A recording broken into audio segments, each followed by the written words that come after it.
మరికొద్ది రోజుల్లోనే కొత్త ఏడాదికి స్వాగతం పలకబోతున్నాం. నూతన సంవత్సర వేడుకల కోసం నగరం సిద్ధమవుతోంది. డిసెంబర్ 31, 2023 రాత్రి ప్రత్యేక కార్యక్రమాలు నిర్వహించేందుకు నగర వ్యాప్తంగా ఉన్న రిసార్ట్లు, హోటల్స్ రెడీ అవుతున్నాయి. వేడుకల సంగతి ఎలా ఉన్నా న్యూ ఇయర్ పార్టీ అనగానే డ్రగ్స్, మద్యమే గుర్తుకొస్తుంది. రాష్ట్రంలో కొత్తగా అధికారంలోకి వచ్చిన కాంగ్రెస్ ప్రభుత్వం మాదక ద్రవ్యాల వినియోగం మీద ఉక్కుపాదం మోపుతామని, డ్రగ్స్ కేసులు ఎంత పెద్దవారున్నా వదలమని హెచ్చరించారు. మాదక ద్రవ్యాల రవాణా, వినియోగం అంశంలో కఠినంగా ఉండాలంటూ ఇప్పటికే అధికారులకు ఆదేశాలు జారీ చేశారు సీఎం రేవంత్. దాంతో న్యూ ఇయర్ వేడుకల్లో డ్రగ్స్ వాసన లేకుండా ఉండేలా చేయడం కోసం అధికారులు ఇప్పటికే రంగంలోకి దిగారు. పబ్బులు, హోటల్స్కి ఆదేశాలు కూడా జారీ చేశారు. ఈ క్రమంలో కొత్త సంవత్సర వేడుకలకు సంబంధించి హైదరాబాద్ సిపి కీలక ఆదేశాలు జారీ చేశారు. న్యూ ఇయర్ రోజున అలా చేస్తే 10,000 రూపాయల జరిమానా, 6 నెలల జైలు శిక్ష అని హెచ్చరించారు. రాత్రి 1 గంట లోపు న్యూ ఇయర్ వేడుకలు పూర్తవ్వాలని సూచించారు. నిబంధనలు అతిక్రమిస్తే కఠినంగా వ్యవహరిస్తామని హెచ్చరించారు. పబ్బులు, బార్లలో డ్రగ్స్ వెలుగు చూసినా, వాడినట్లు తెలిసినా కఠిన చర్యలు తప్పవన్నారు.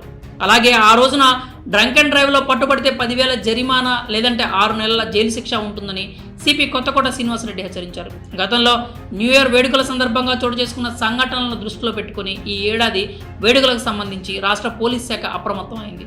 31వ తేదీన వేడుకల దృష్ట్యా చాలా ప్రాంతాల్లో డ్రంక్ అండ్ డ్రైవ్ తనిఖీలు చేపట్టనున్నారు. అంతేకాకుండా పబ్బులు, ఈవెంట్లు, బార్ అండ్ రెస్టారెంట్లపై ప్రత్యేక నిఘా ఉంచనున్నారు. ఇప్పటికే ఈ మేరకు ఆదేశాలు జారీ చేశారు. అలాగే ఈవెంట్లు నిర్వహించేవారు పోలీసుల అనుమతి తీసుకోవాలని సిపి శ్రీనివాసరెడ్డి గతంలోనే సూచించారు. అంతేకాకుండా ఎలాంటి అవాంఛనీయ ఘటనలు చోటు చేసుకోకుండా సెక్యూరిటీని ఏర్పాటు చేయాలని సూచించారు. అంతేకాక న్యూ ఇయర్ వేడుకల్లో ఎక్కడైనా డ్రగ్స్ వినియోగించినట్లు తెలిస్తే కఠిన చర్యలు తప్పవని హెచ్చరించారు. సీఎం రేవంత్ రెడ్డి ఆదేశాలతో డ్రగ్స్ దందాపై ఇప్పటికే నిఘా పెట్టిన పోలీసులు పలువురిని అదుపులోకి తీసుకున్నారు. నగరంలో వేళ్లునుకుపోయిన డ్రగ్ మాఫియా విచ్చలవిడిగా మత్తు పదార్థాలు సప్లై చేస్తోంది. న్యూ ఇయర్ వేడుకలు దగ్గర పడటంతో ఇప్పటికే నగరంలోకి భారీ మొత్తంలో డ్రగ్స్ డంప్ చేశారు. హైదరాబాద్లో భారీ ఎత్తున డ్రగ్స్ నిల్వ ఉన్నాయనే సమాచారంతో అధికారులు ముమ్మర తనిఖీలు చేస్తున్నారు. అంతేకాక నగరంలోని 3 కమిషనరేట్ల పరిధిలో పోలీసులు హై అలర్ట్ విధించారు. అంతేకాక డ్రగ్ డ్రాపర్ టెస్టులు చేసేందుకు కూడా టీఎస్ న్యాబ్ సిద్ధమవుతోంది. మరికొద్ది రోజుల్లోనే ఇందుకు సంబంధించిన డ్రగ్ డ్రాపర్ మెషిన్లను తెప్పించనున్నారు.